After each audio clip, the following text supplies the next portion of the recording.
This is Pete Fletzer. On this episode of Around the Galaxy, we are joined by author Anne Convery. If people don't like the weird, that's fine. Just watch the thing you love about Star Wars. But I do think that there's like something for everybody in it. The weirder it gets, the more Star Wars there is for everybody. You're listening to Around the Galaxy.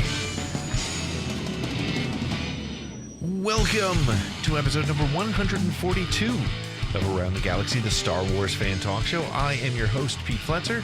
Thank you so much for joining us. If this is your first visit with Around the Galaxy, well, thank you so much for checking us out. Make sure to hit that subscribe button, because not only will you get Around the Galaxy every Tuesday in your podcast feed, you're also going to get a show on Saturdays called Disturbances in the Force, and that is a 5-minute news show where we bring you all the things that are happening in the Star Wars universe. There's a lot going on.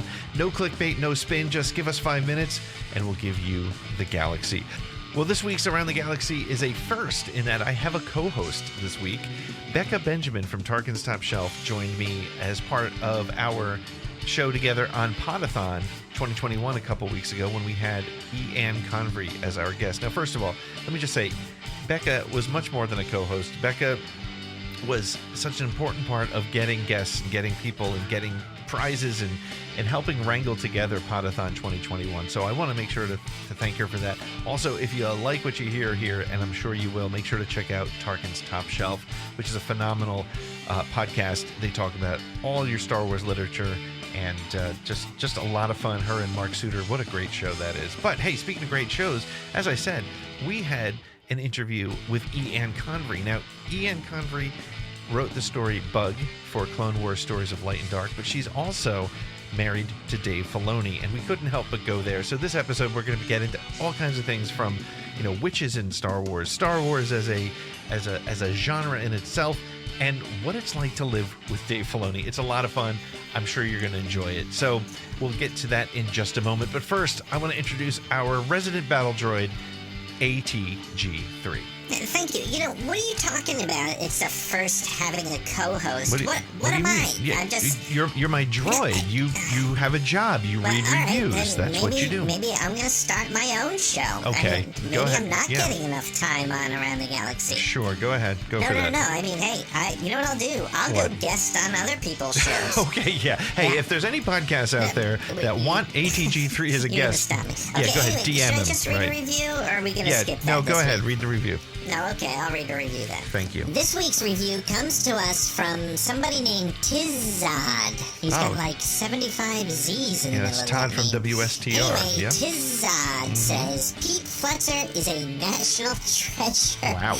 Wow. Yeah. He brings all his creative experiences to the forefront when he interviews his guests. That's great. I'm not sure what that means. Okay, come on. He says, sip your coffee, tea, or bone broth, and listen to these engaging interviews with a variety of guests that have a passion for Star Wars. That's great. Thank Through you. it all, you see Pete's love of his craft and for the Star Wars community. Oh, that's lovely. That is nice, A must-listen for a casual fan or for people that understand the binary language of moisture evaporators. That's funny. That's Listen, good. What?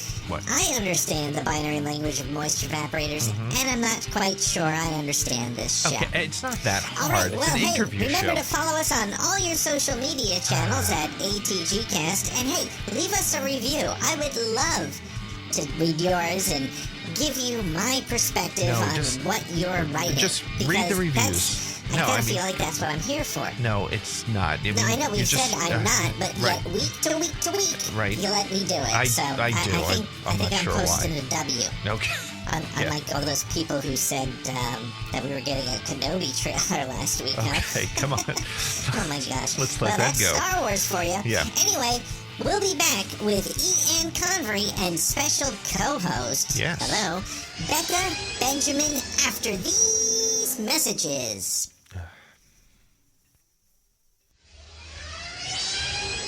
I'm excited about this because I've been listening to Tarkin's Top Shelf for a number of years. You've been a guest on my show, and now we get to do a show together with an amazing guest. We are joined by Anne Convery. I'm going to skip the pleasantries. I'm just going to bring her in if you're cool with that. Oh, I'm cool. Hi. Is she cool with that? Hi. How are you? Yeah, Yeah, you like that we ask you after you're already in. We're like, are you okay? Because we're bringing you in right now. Fine. There was a little warning beforehand. It was like, don't leave. Be ready. It could happen at any second. So, Anne, for the people who may not know you, because even though we've been bringing you up all day long, tell us a little bit about you. Oh, okay. Well, my major connection to Star Wars is that I'm married to Dave Filoni, which is just no, I'm not. I don't know. He's just a guy. He does some stuff. Like sometimes he draws, sometimes he writes. I don't know. But I know I was looking for one of my little Dave, my Trapper Wolf figures, but we've been giving them out to people. And for a while, they were just all over the house. Like I would open up, I'm going to open up this creamer. There's a Trapper Wolf. I'm going to open up this creamer. There's a Trapper Wolf. So we would just hide them so that I would be scared and not want to touch anything. But so I'm married to Dave, and we've been up here, and he's been doing Star Wars. I was trying to figure it out for about almost 17 years now, and we've been married for 18.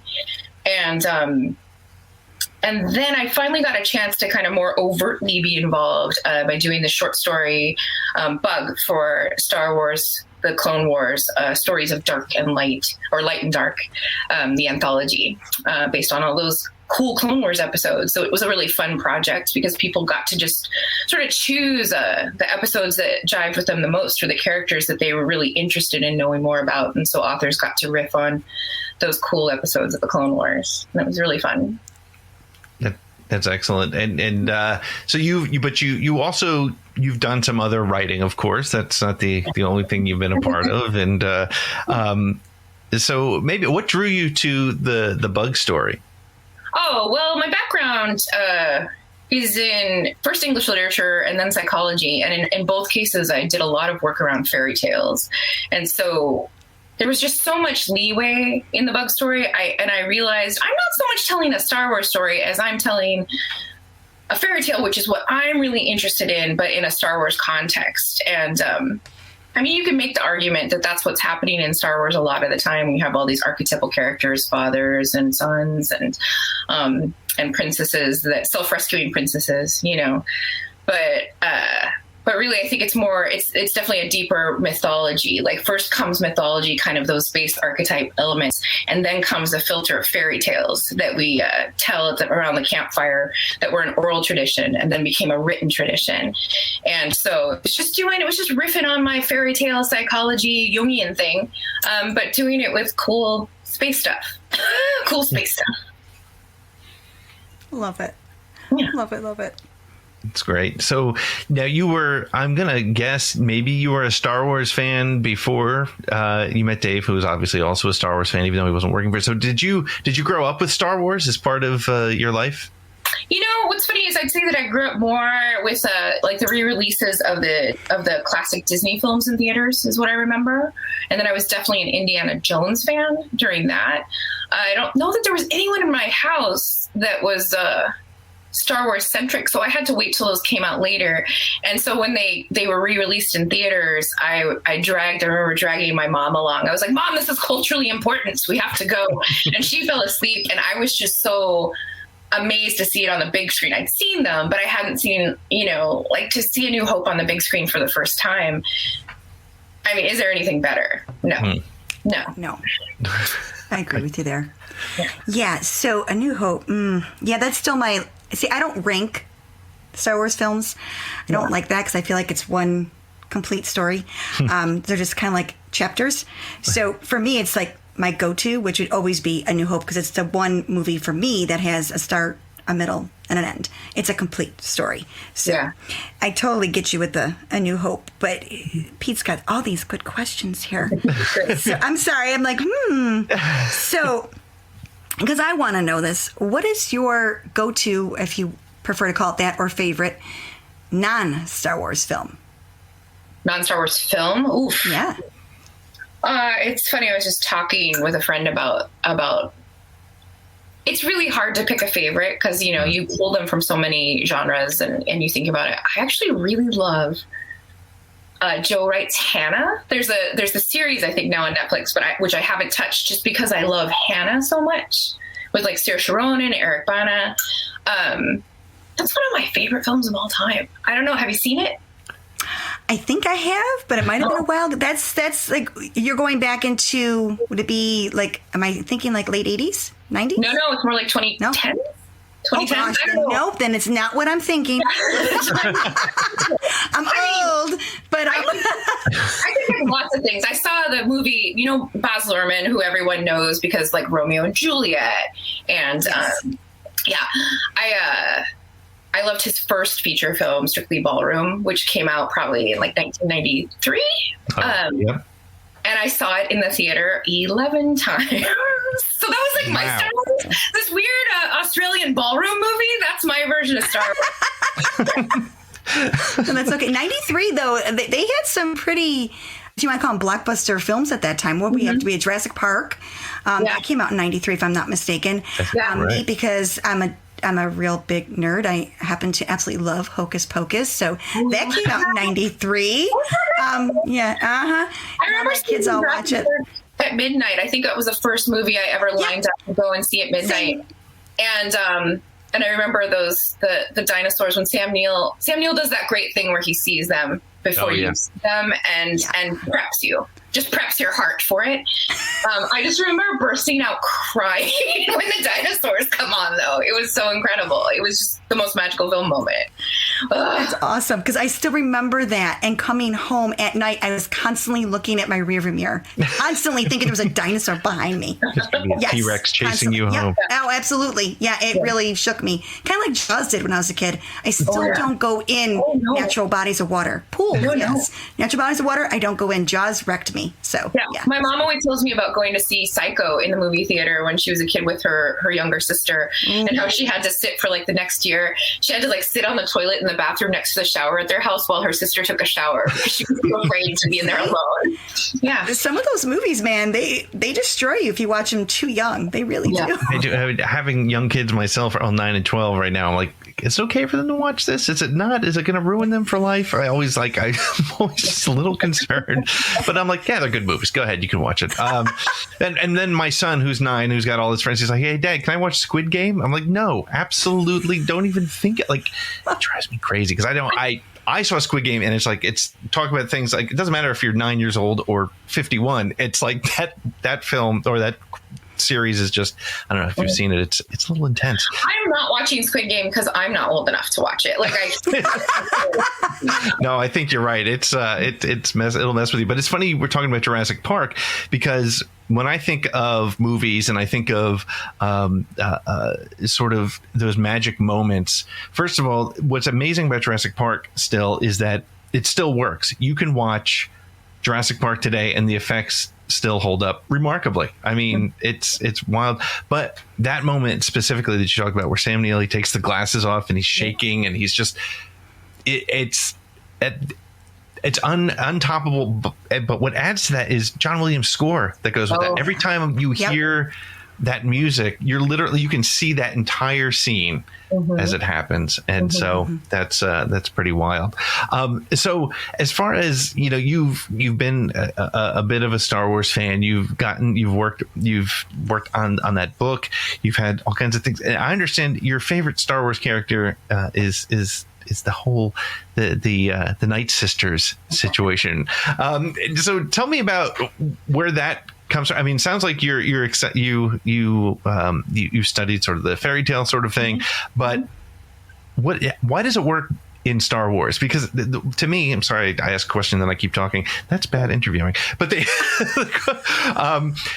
you have a situation where in Star Wars you can have Old West, you can have magic wizards, you can have science fiction, and witches seem to work. Why do you think it fits so well in the Star Wars lore? Yeah, I think it's interesting. You're like, you can have Old West, you can have science fiction, you can have wizards, and like everything that you brought up, I think for a long time, and I'm not grinding a feminist axe here, but what I'm saying is everything there for a long time has sort of been the province of guys, right? Like we hadn't seen as much representation, I think, and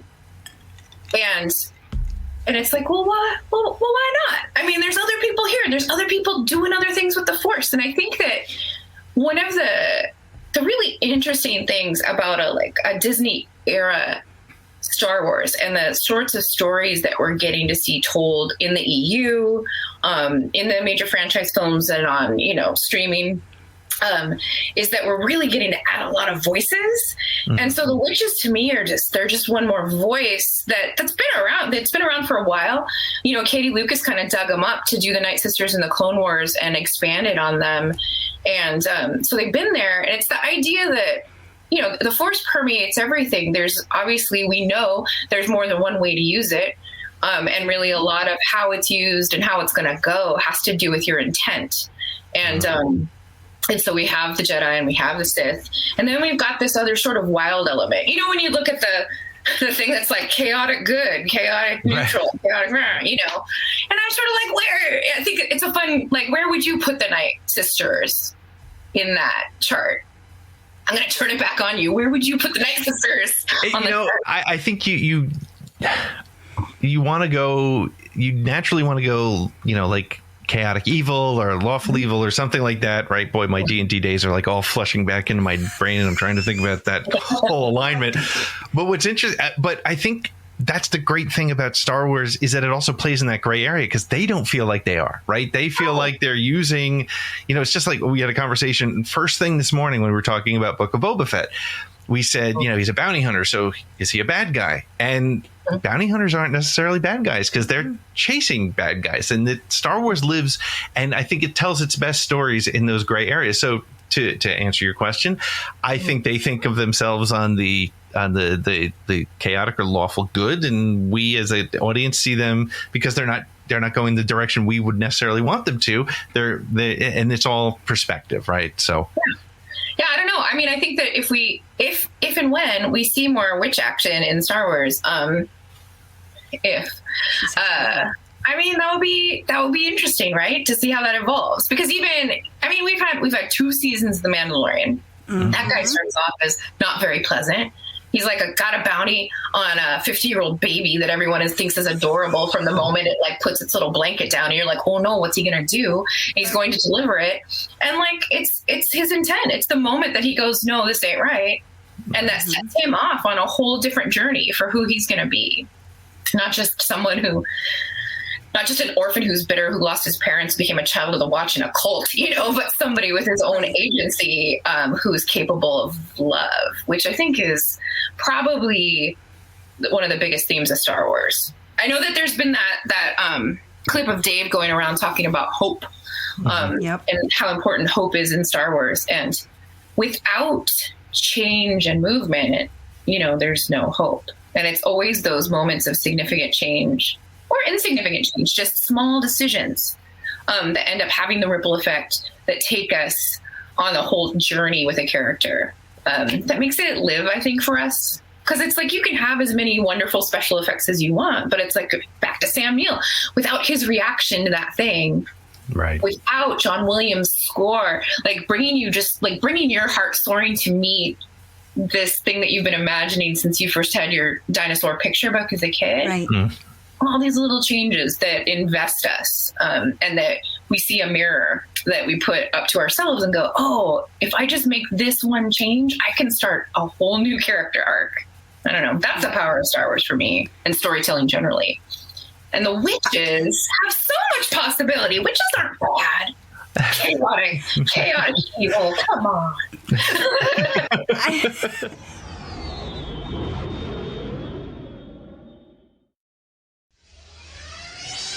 This is Matt Martin, and you're listening to Around the Galaxy. Well, going on the witches, I absolutely love it because, like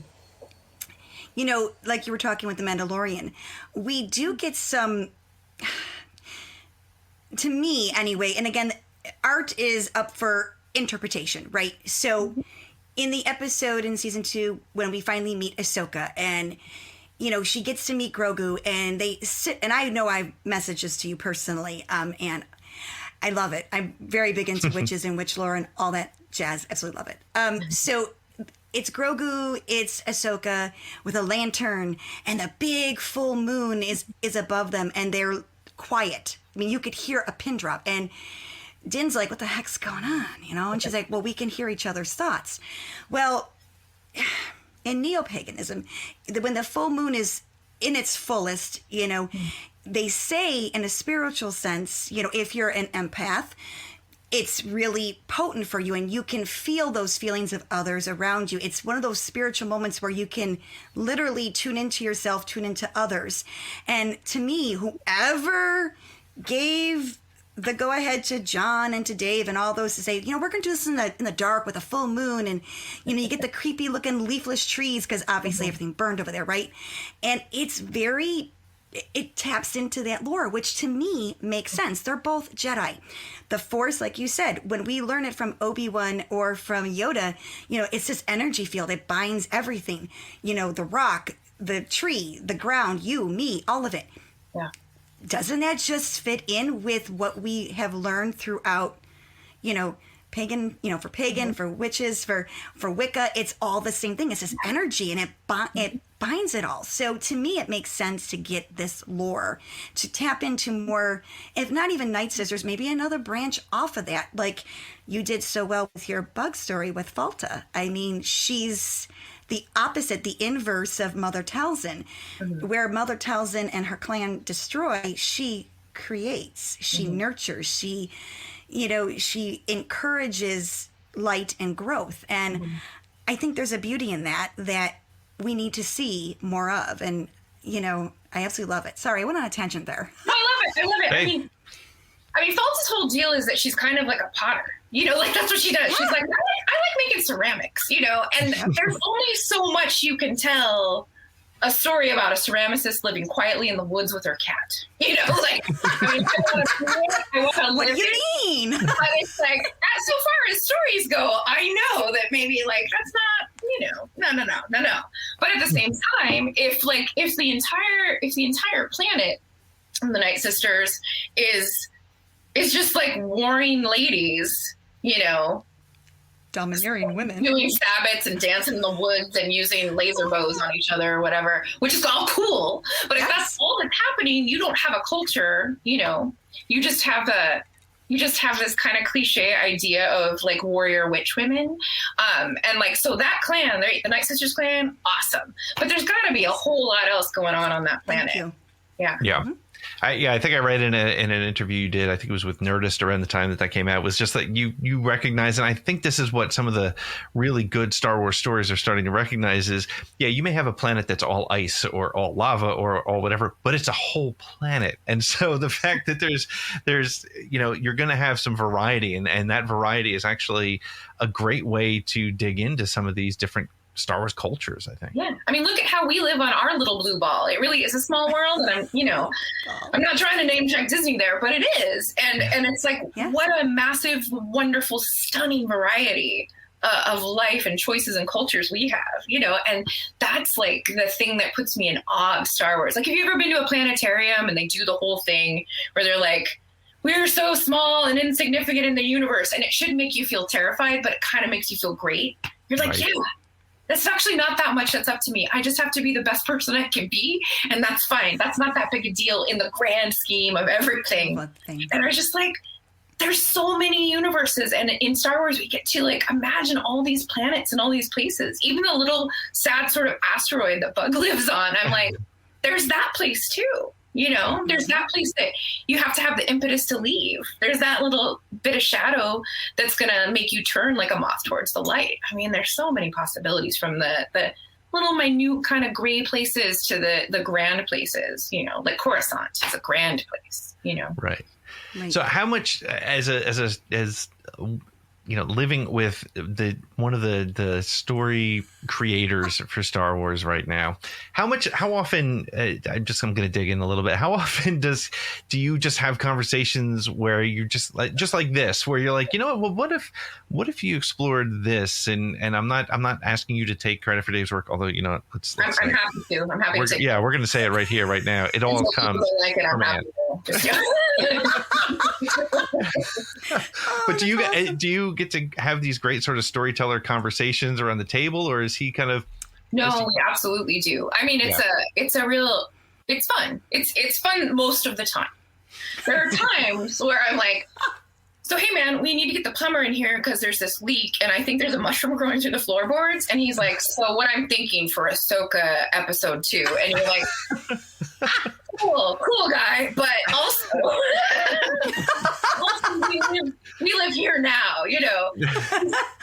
And things have always kind of been like that. I mean, I think the imaginative world takes precedence in Dave's space, which makes him a charming and genius. Can I say he's a genius? I think he's a genius guy. I mean, he's fallible, but he's good stuff, you know, and it makes him just a delight. And it also makes me want to murder him on a daily basis. We won't tell him. Oh, did you get an Emmy? That's great. Can you empty the dishwasher? You know. But most of the time, I really do love listening to it. There was an article, I think we may have talked about this last time. There was an article that came out early in the pandemic and people staying at home that somebody had written, like, the best person to have to be in lockdown with is Dave Filoni. And it's just this, like, really glowing, sweet thing about how great would it be to kick story around with Dave Filoni all day. And I'm like, oh, would you like to know? Would you really like to know? I can tell you. Because sometimes you just want to use the bathroom and you want to be left alone. And then it's like, Annie, I had an idea, you know? So. I can't believe you told that story. I saw it on your Instagram. I was dying. I had to go read it to my husband. He's like, and I care why. I'm like, I was dying. Oh, that's gold. I'm sorry. Oh. No, it's great. We have a great time. And I think that, I mean, there's a lot of work that Dave's done that I'm proud of him for. What stands out most recently is getting to finish the Clone Wars on his own terms. And also kind of dovetailing with that, the end of Rebels, which also he really got to tell, I think people wanted more Rebels, but I think Dave saw that arc really clearly and knew how he wanted to like end up with that show.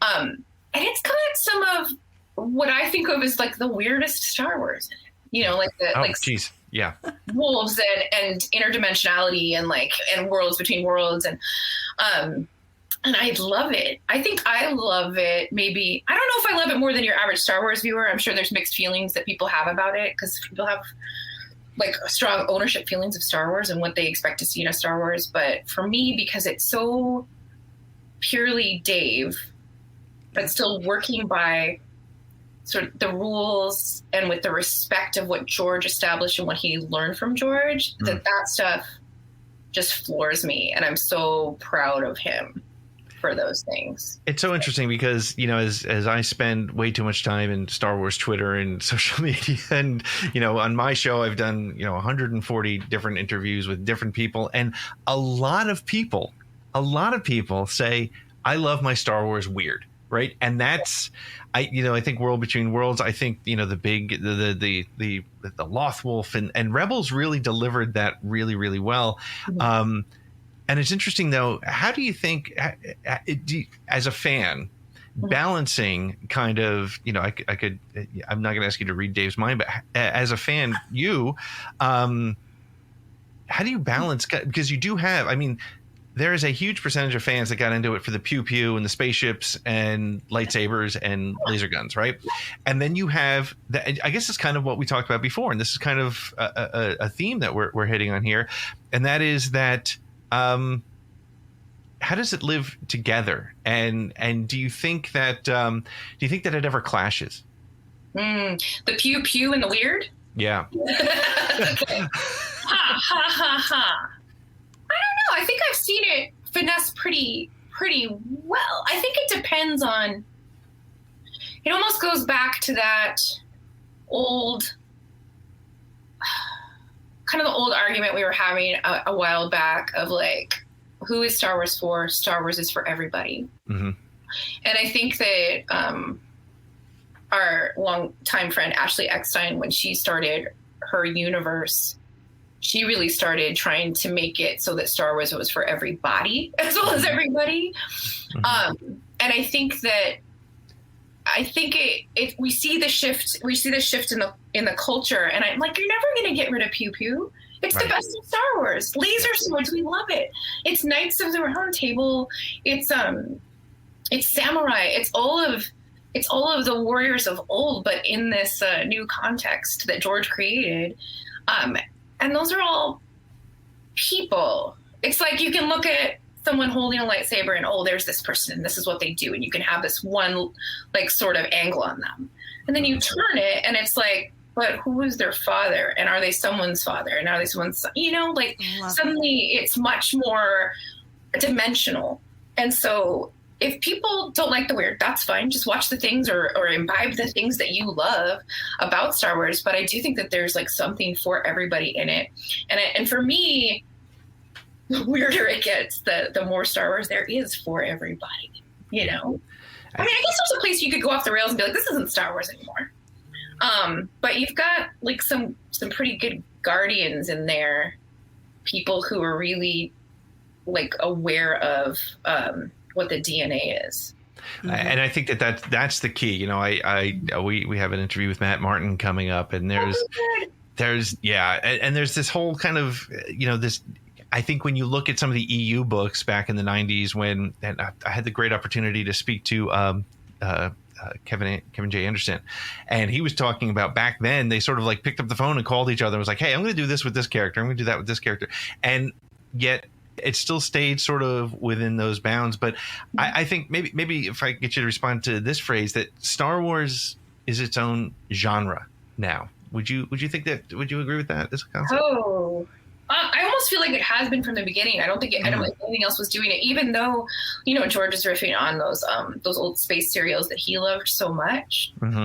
I think by marrying the mythology and getting deep with that, and, you know, going down the Joseph Campbell rabbit hole, that they created something new. And I think that that's partially something new that is actually very old, like tapped into something greater, and that's why it has such legs.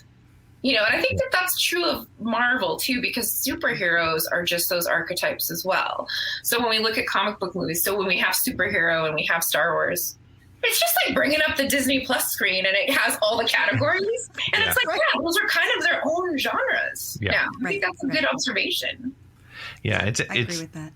Yeah, it's interesting because I think that was one of the best things that George could have done for Star Wars was to make it feel used, right? Because if you Star Trek, as much as I respect Star Trek, I'm not a big fan, but I don't have a problem with it at all. But you can definitely feel the different sort of ledges of technology and modernity that happened as they built their story. Yeah. Whereas you can put, you know, Dave's Mandalorian stories with George's prequel stories and the original trilogy and the sequels, and it all fits. It doesn't matter if the first ones came out 44 years ago. Mm-hmm. They all kind of still work together, which is absolutely critical. And I think it goes to that point that you were just saying. No. Well, I think that the key difference always, and Dave and I have talked about this, is that Star Trek was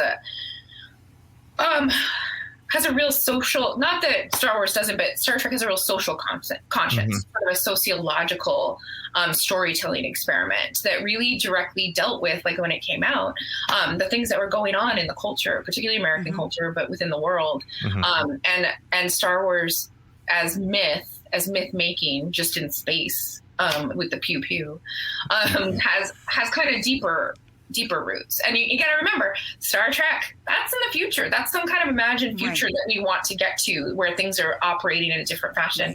And Star Wars is a long time ago in a galaxy far, far away, you know.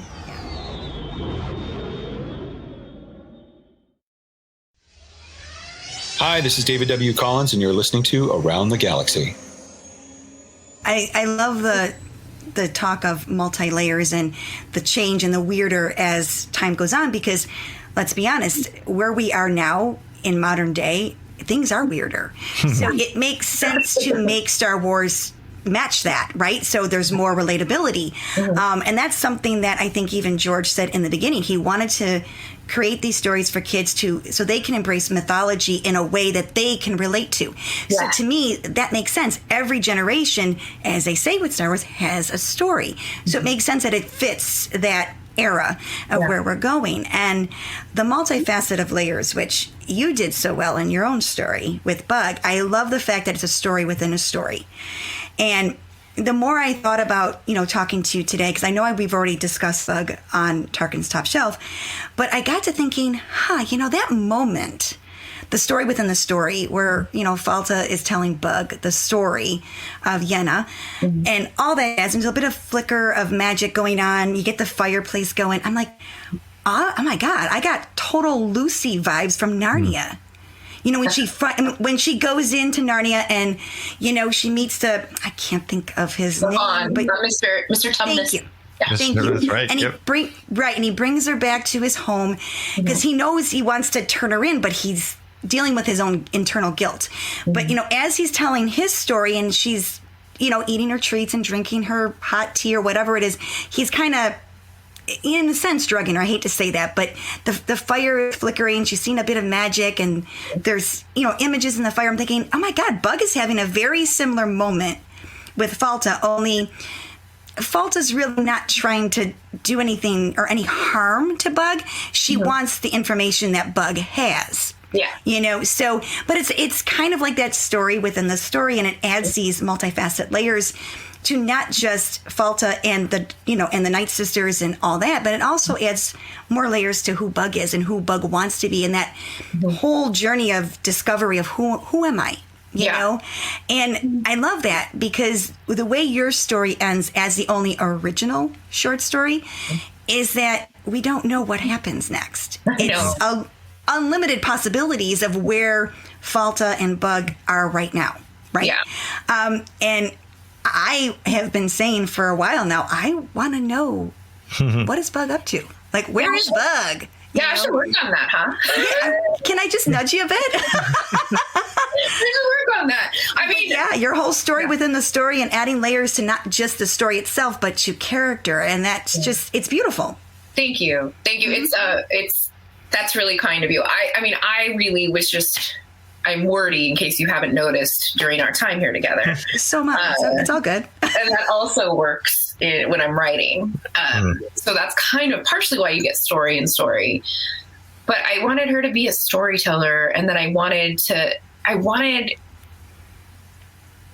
was just such a gray little character. And I needed her to be like a moth on the wall, blending in, who only existed when she was of use for the people who were her parents or guardians, and that no one else really took notice of. And I love Falta and her having this regard for one another. Suddenly, it's skeptical, and it starts as a I'm going to use this little thing, and Bug just being like, I'm so interested in this lady. I've never seen anyone like this lady. Right. Never seen anyone like move through the world like this lady. And we all need that at some point in our young lives, like seeing how someone moves through the world and wanting that for ourselves, role models. But then, it's hard. Short stories are hard. I don't do short. And so I did short. And I was like, how do I end this up? And, Dave and I have been having those conversations about like hope and possibility and where does something end up? And I just really wanted this turn where for the first time, instead of just listening to these far off places in the comms tower and like watching people come through who had interesting lives that she couldn't aspire to, that realization, like, I can aspire to something if I'll just speak up for myself. And that's just that was the most important thing I was doing there. I love your Tumnus thing because I was not thinking of it. I'm very honest always, but I read Narnia a billion times, so I'm sure it was in there. Totally good stuff. It's great, and I think that's one of the really interesting things. Again, Star Wars connects with you in different ways, and you. It drives. Some people associate with one thing or another, but I love that's one of the great things about that story, as you were just talking about, is because we all have, and it's Star Wars sometimes makes you think about those moments, like who was that person that inspired you to do something. You sometimes you don't even know who it was, right, until you really stop and think about it, and sort of impacted the way you went, whatever direction you took. And I think that's such a cool concept, and I'm totally with Becca. I want to know more about Bug. I want to see more and art. I'll have to hit publishing up and say, hey, I got some ideas. There you go. Yes, exactly. Because it opens the door for more of the witchy lore too. I know. We need more witches. Yes. Thank you. Yeah. I like that nervous laugh. We do, though. That's great. So, we when I do Around the Galaxy, my show, I often ask a 10 question segment. I'm not going to go through all 10, but there's a couple questions that I'm dying to ask you. I'll pull them off the list here. The first one is, can you describe Star Wars in 3 words or less? You guys didn't even give me a cheat sheet. Come on, and you just said you were very verbose, and we didn't argue with you, and now we're asking you to cut it down to 3 words or less. I know that's not fair. It doesn't seem fair, but ho ho ho ho ho ho. All right. Oh. Love, robots, and hope. Love, robots. That's what I got. Wasn't that a Netflix series? It was. Let me steal my references from everywhere. Stop calling me out. Sounds like an L3 story, but anyway. I've been watching a lot of streaming. I do feel like hope, though, is always the word that comes up. And keeps coming back, right? It does. Mm-hmm. It really does. Cool. So what's your favorite Star Wars sound effect? Oh, it's easily when it's not so much a sound effect as I guess it's kind of dialogue. It's during the pod race when the little Sam person goes "Wookie!" Like that was my phone ringtone for a while. I just love it so much. That's awesome. Yeah, that's it. That was an easy one. Thank you. That was, see, we do have some in there that are easy. This one may or may not be easy. When you think about moments in Star Wars, whether it's on streaming or in the films, what's the one moment? What's your favorite moment in Star Wars? Oh. Wow, that isn't easy. Well, controversial choice. Go for it. I am an original trilogy kid, and I think that there's something wonderful though in all of them. But in Rian Johnson's film, and Rose Tico, says that that's how we're going to win, by saving the things we love. That hit me real hard for Star Wars. That's it. It's not about all this destruction. I mean, there's a whole bunch of bad guys making this thing that's just about destroying planets, destroying whole worlds, and then they do it again, and then again. They just keep doing it. We're gonna get this right. I mean, in a way, you have to admire their tenacity, but that's never the solution. Destruction is never the solution. Creation and love and cooperation is the only way forward. And I sound like a real hippie right now, but there you go. It's true. And it's funny to me too when I won't go down this rabbit hole, but when you see some of the challenging perspectives of Star Wars online, I've become, by the way, in 140 episodes of my show, become really good at finding different words for all the challenges that we face in the social media when it comes to some of the Star Wars conversation. But it's interesting that the biggest fans of Star Wars, regardless of who you are, sometimes lose sight of the fact that that's what this story is all about. And the fact that you brought up hope as one of the 3 words to describe Star Wars, and it always comes down to that. And I think that, that's why Mandalorian worked so well for me and I'll be transparent, when I first heard about Mandalorian, I was like, okay, it should be interesting. Some gunslinging dude, and he looks pretty cool in the pictures. And then when the whole story changed and it was, a lot of people say the story changed when we saw Grogu for the first time, and that was the stand up and point moment, right? That was oh my God, what am I seeing? But the story changed when he looked down and realized he had to turn back, and he changed as a person, and he suddenly had hope in his life. And you can love Star Wars. You can love Knights of the Old Republic. You can love the old EU novels. You can be a comic book fan. But underneath it all, I mean, Charles Soule was just on a few episodes ago in the Podathon here, and talking about these underlying themes that are consistent with Star Wars. And Rose Tico, I mean, you may be right. That might be the best description of what Star Wars really is. Mm-hmm. Yeah. So yeah. Wow. I'm feeling feel a little choked up, like we're having a moment here, guys. Well, it's interesting that you guys are talking on this because I jotted this down just in case I would have an opportunity to bring it up. And because we're talking on hope and, saving things that we love versus trying to destroy, the things that, we hate. It's interesting because Red 5 Mom, she's a great friend of mine and a co-host at Kana's Castle. She sent me this segment on George Lucas, and he talks about the hero of Luke and the difference between joy and pleasure. And it really fits to what you guys are all, talking about here. So I'm going to get a little, emotional here. So good old George. Mm-hmm. So this is a quote from George. He says, "Joy lasts forever. Pleasure is purely self-centered. It's all about your pleasure. It's about you.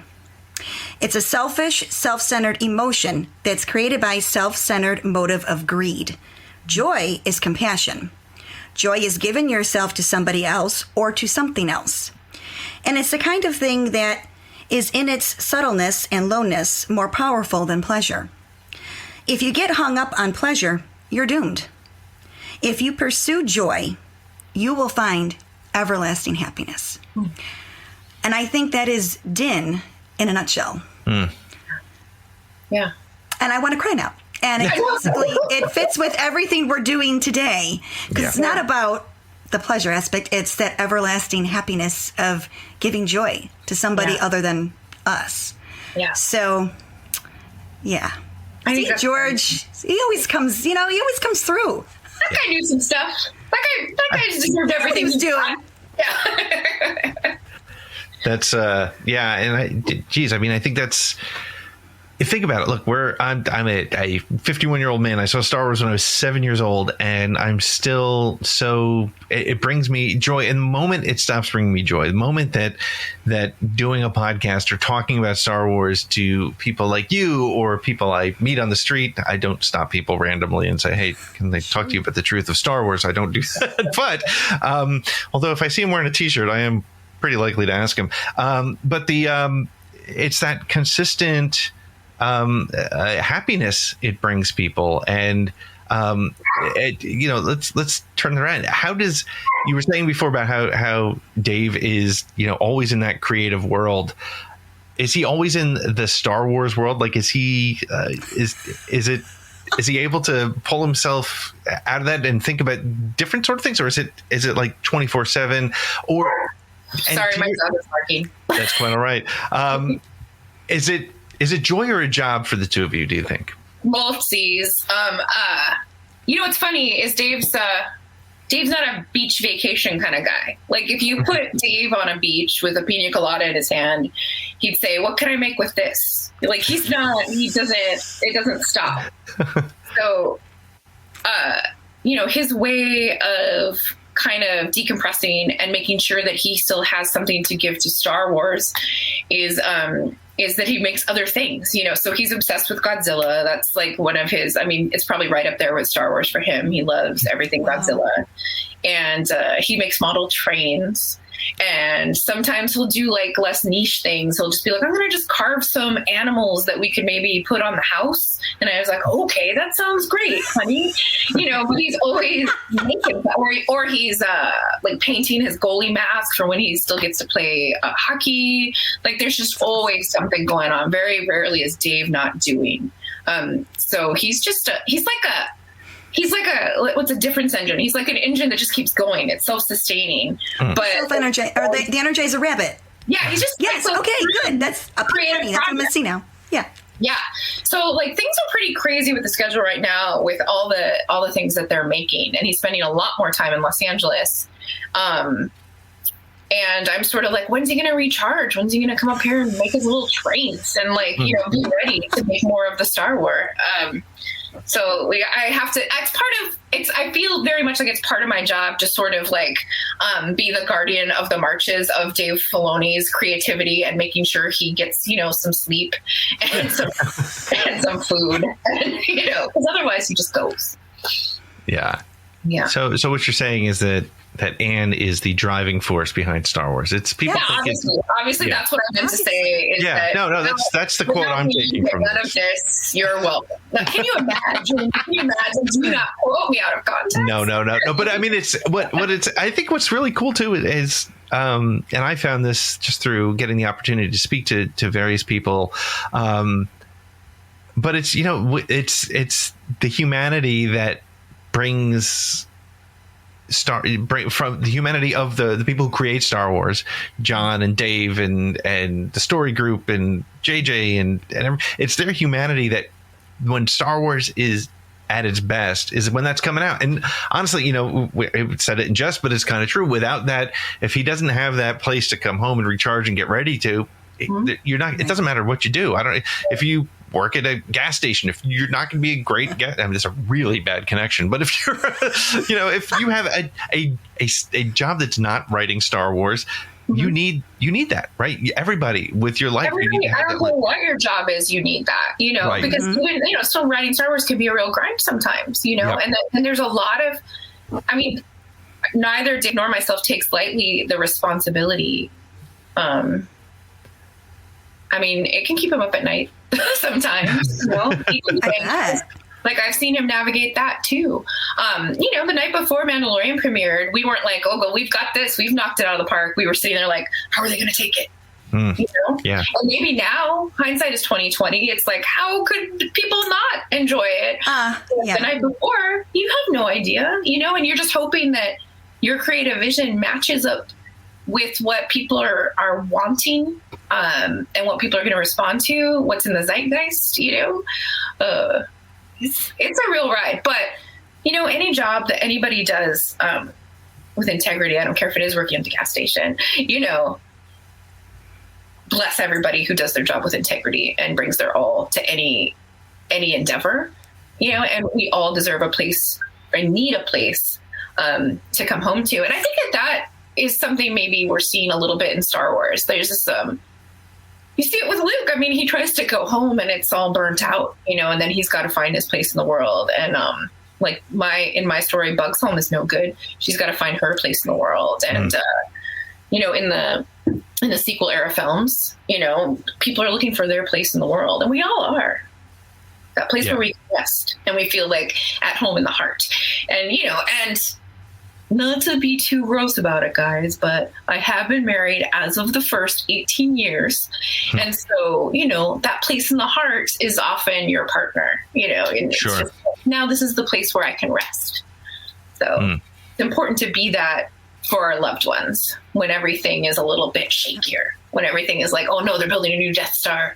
If you just have someone or something, that you can come home to and rest in the heart of, you're all right.